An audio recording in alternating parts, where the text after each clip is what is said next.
যারা বলবেন শির দুঙ্গা তো সারাই দুঙ্গা। আজকে ঝাঁসির রানী লক্ষ্মীবাই, দুর্গাবতী, রানী রাসমণির মতো কন্যাদের জন্মদিন। আর এই যে আজকে লাভ জিহাদ, লাল সুতা পড়ছেন, গলায় তাদের লাল সুতো, হাতের লাল সুতো, নির্মল বিমল শিমনের নামগুলো তারা রাখছেন। তার সঙ্গে সাবধান হয়ে বন্ধে পাঠাবেন। ওই শিবাজির মতো বোন আলিঙ্গন করবে, আর ওই টিউটোরিয়াল হবে যখন যাবে, ওই ট্রেনে যেমন আমার বোনটিকে কি হবে করছিলেন, লঙ্কার গুঁড়োর প্যাকেট রাখুন, দরকার হলে চাকু রাখবেন, তার বুকে তুলে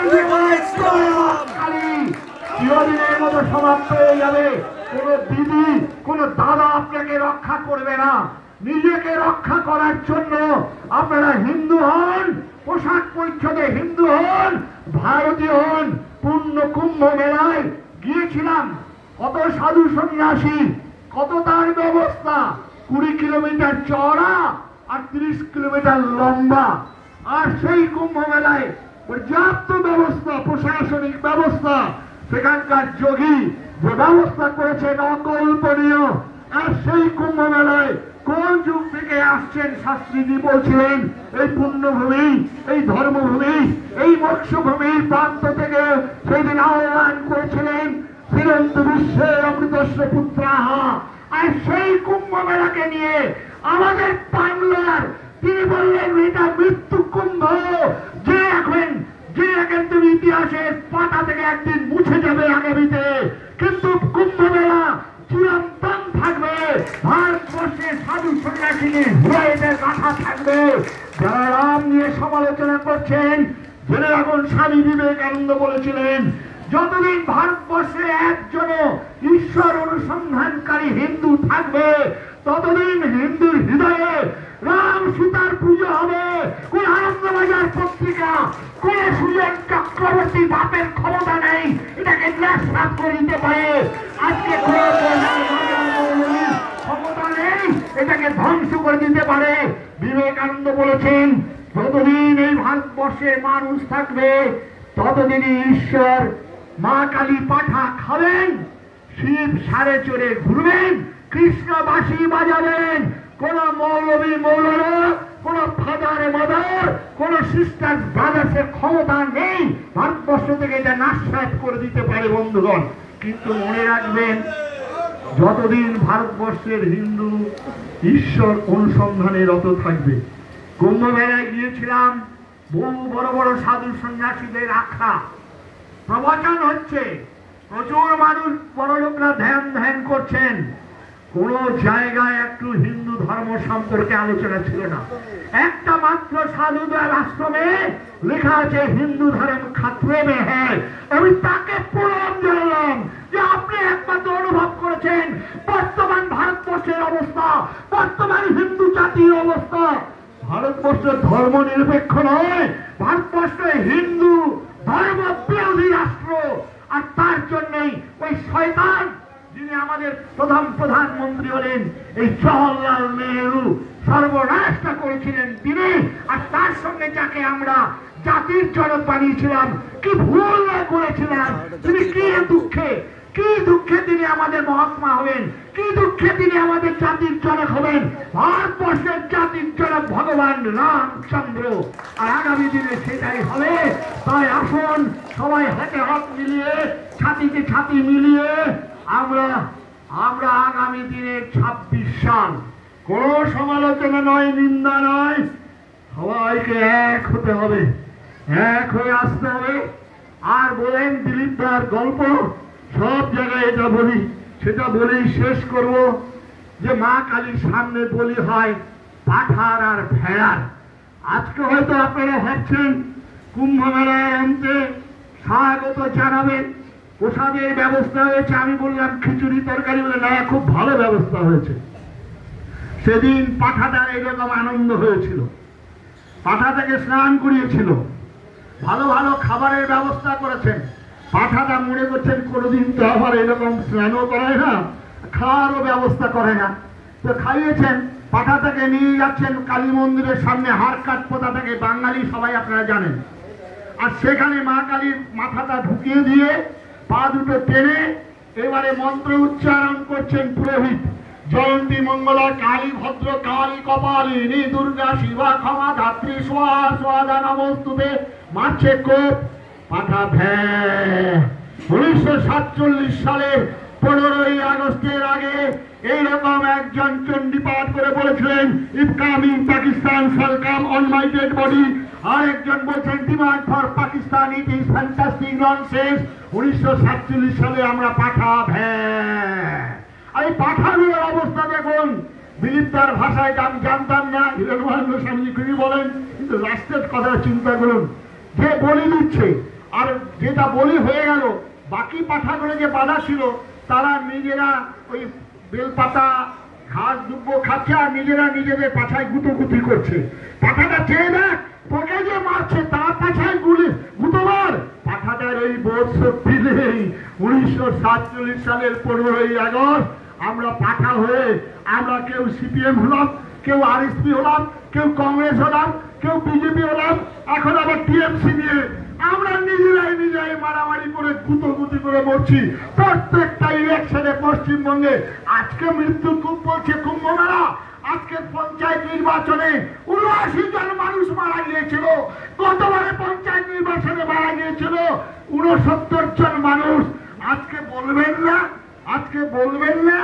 আজকে 26 সালে তাই আমাদের বোধোদয় হওয়ার জন্য আমরা সাধু সন্ন্যাসীরাও পথে নেমেছি। আমি কার্তিক মহারাজ, আমি পথে নেমেছি। কোন দিনে আজকে বলেছি কেন? যেদিন ফিরহাদ হাকিম এই কথা বলেছিলেন, যেদিন আমার সিদ্দিকুল্লাহ বলেছিলেন, যেদিন হুমায়ুন কবির বলেছিলেন, তারপরে আমরা পথে নামলাম। আমার সনাতন ধর্মকে অপমান করা, সনাতন ধর্মের দাওয়াত ইসলাম দিচ্ছেন সনাতন ধর্মের মানুষকে। ওরে শুনে যা, কুমোর ব্যাঙ্গা সমুদ্রের ব্যাং উদাহরণ দিচ্ছিলেন আমাদের স্বামীজি। আজকে সেই উদাহরণ দিয়েই আপনারা বলবেন তারা বন্ধ। আজকে হুমায়ুন কবির তিনি একজন মুসলমান, তার ধর্মগ্রন্থে যেটা লেখা আছে তিনি সেটা অক্ষরে অক্ষরে পালন করছেন। আর ওই যে ফিরহাদ হাকিম, তার ধর্মগ্রন্থে যেটা লেখা রয়েছে তিনি একজন মুসলমান হয়ে অক্ষরে অক্ষরে পালন করছেন। আর সিদ্দিকুল্লাহ তিনি বলছেন ফায়দা করো আর ফায়দা লোটো। আর আমরা হিন্দু, আমার ধর্ম সম্পর্কে আমরা জানি না, আচার আচরণে আমরা হিন্দুত্বের কোন চিহ্ন আমাদের মধ্যে নেই, আর আমি হিন্দু ধর্মের জন্য কিছুই করি না। তাহলে আপনাকে রক্ষা করবে কে? আপনাকে রক্ষা করবে না। সুতরাং আমি আজকে শেষ, ওই যে আমাদের হুমায়ুন কবির যে কালকে বার্তা দিয়েছেন, সেই বার্তাটাই আজকে আমাদের বার্তা। আজকে তাকে আমি বন্ধু রূপে, তাকে আমি শ্রদ্ধা জানাই। তাকে আজকে বর্তমান দুঃসময়ে বাঙালি হিন্দুদেরকে চেতনা ফিরিয়ে দিয়েছেন। বলেছেন আমাদের শিক্ষিত হিন্দুরা, আমাদের যারা ধনী হিন্দু, যারা আপেল হিন্দু, তারা পান্তা ভাত খেয়ে ঘুমায়, আর আমাদের মুসলমানরা তারা মুড়ি আর ওই দম খেয়ে ঘুগনি খেয়ে তারা 100% ভোট দেয়। আজকে এইটাই হচ্ছে আমাদের চরমতম নির্দেশ। আগামী দিনে আমাদেরকে 100% ভোট দেওয়ার জন্য প্রত্যেককে তৈরি হতে হবে, সব রকম ভুলে। আর এর জন্য প্রত্যেকের পাড়ায় পাড়ায় আমাদেরকে এক একজন করে কপাল পাঠা তৈরি হতে হবে। নাহলে বাঁচবেন না, বাঁচার কোন রাস্তা নেই। আমি অন্তত এটা জানি। তাই আসুন আজকে ভারতবর্ষের ঘোরতর দুর্দিনে সবাইকে কাতর নিবেদন প্রার্থনা বলবো, আপনাদের দেওয়া এই গৈরিক কাপড়, আপনাদের দেওয়া আশ্রমের মঠ মন্দির। সুতরাং আমার সমাজ যেখানে বিপন্ন হবে, আমার ধর্ম যেখানে বিপন্ন হবে, আমার মা ভাই বোন যেখানে আক্রান্ত হবে, আমি সেখানে আপনাদের তাকে ছুটে যাব, মাথা দেব, প্রয়োজন হলে মাথা নেব। এটাই আমি হিন্দু, আমার হিন্দুর মান, হিন্দুর অধিকার, হিন্দুর দাবি ছাড়িব না। আর প্রতিজ্ঞা আমার শিরে বদলা শির, প্রতিজ্ঞা স্থির। আবার সেই ঠাকুর ওই আমার রবীন্দ্রনাথের কবিতা দিয়ে শেষ করব। রবীন্দ্রনাথ ভারত তীর্থে অপূর্ব কবিতা লিখেছেন। সেই কবিতা হেম চিত্ত পূর্ণ তীর্থ জাগরে ধীরে, এই ভারতের মহামানবের সাগর তীরে হেথায় দাঁড়ায় দুবাহু ধরায় নবী নর দেবতার কথা বলেছেন। উদার ছন্দে পরমানন্দে বন্দনা করি তার কথা বলেছেন। কিন্তু এই রবীন্দ্রনাথ 1905 সালে বঙ্গভঙ্গ আন্দোলন রোধ করলেন। বাংলার ঘরে যত ভাই বোন এক হোক এই সঙ্গীত গেয়ে। কিন্তু এই রবীন্দ্রনাথ 1932 সালে ভয়াবহ পরিস্থিতি, যে বীজটা রোপণ হয়েছিল 1906 সালে, সেই বীজ এই আমাদের মহাত্মাদের আর এই প্রধানমন্ত্রীর জলসিঞ্চনে বিষ ও বৃক্ষ তৈরি হলো। তখন রবীন্দ্রনাথ বাধ্য হলেন লাইনের চারিদিকে পেরিয়ে বিষাক্ত নিঃশ্বাস, শান্তি লইতে পারি শুনাইবে ব্যর্থ পরিহাস। ওই মানবের সাথে সংগ্রামের তরে প্রস্তুত হতে ঘরে ঘরে, প্রস্তুত হতে ঘরে ঘরে, প্রস্তুত হতে ঘরে ঘরে। মার বিষে এসো এসো তোরা, মঙ্গল ঘট হয়নি যে ভরা, সবার পরশে পবিত্র করা তীর্থ নিরে, এই ভারতের মহামানবের সাগর তীরে। নমস্কার, সবাইকে আন্তরিক শুভেচ্ছা, মার আশীর্বাদ আপনাদের শিরে ঝরে পড়ুক, জীবন আশা এবং আনন্দে ভরে উঠুক। ধন্যবাদ, শত ধন্যবাদ। আজকে এই সুন্দর একটা আয়োজনের ব্যবস্থা যার মাথা থেকে এসেছিলেন আমাদের সম্মানীয় সবার প্রিয় আপনজন দিলীপ দাকে শত ধন্যবাদ জানাবো। দিলীপ দার পাশে আমাদের হিন্দু ধর্মের যারা প্রচার প্রসার, যারা আমাদের সংস্কৃতি রক্ষার কথা বলবে, সব ভুলে তার পাশে দাঁড়াবো। হিংসা দেশ ভুলে তার পাশে দাঁড়াবো। সেই দিন কুরুক্ষেত্রের যুদ্ধের সারথী ছিলেন পঞ্চ পাণ্ডবদের পক্ষে আমাদের ভগবান শ্রীকৃষ্ণ। কৌরবরা সংখ্যায় অনেক বেশি ছিল,